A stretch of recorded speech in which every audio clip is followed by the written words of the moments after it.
always ask me, what is the definition of sexual assault? What exactly is gender-based violence? And I actually think focusing on the definition of sexual assault is the wrong place to start. If we all know what the definition of consent is, then we don't have to worry about what the law says constitutes sexual assault because it's never going to apply to us, because we're only ever looking at things through the lens of consent. In Canada, consent is the voluntary agreement of the complainant to engage in the sexual activity in question. There is no consent where the agreement is expressed by the words or conduct of a person other than the complainant. Basically, you can't give consent on behalf of someone else. There is no consent where the complainant is incapable of consenting to the activity. Everyone involved must be sober enough to understand what's going on. There is no consent where the accused induces the complainant to engage in the activity by abusing a position of trust, power, or authority. If someone has more power than you, then the legal system recognizes that it's really hard for you to reject them.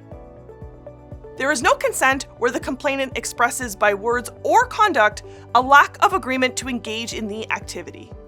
I don't have to say no and push you away for my no to be heard.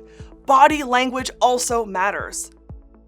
There's no consent where the complainant, having consented to engage in sexual activity, expresses by words or conduct a lack of agreement to continue to engage in the activity. I might have consented earlier, but now I've changed my mind and I want to stop. I'm allowed to say stop at any time.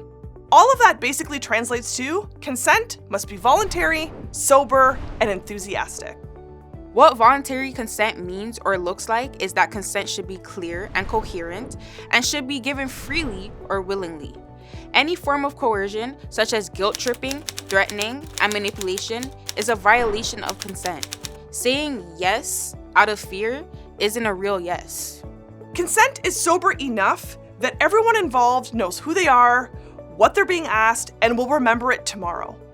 If I'm drunk, high, asleep, unconscious, or medicated in some way, I'm not in a position to consent.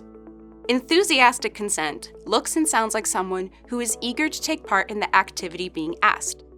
There is no hesitation in answering the question or in their voice as they answer. Maybe they even flash a smile. All in all, enthusiastic consent is rooted in genuine excitement. When someone's consent is violated, their trust and safety in close connections becomes weathered. There is shame, confusion, and guilt that's not on the victim to feel. And they do. It can take years to heal from this violation.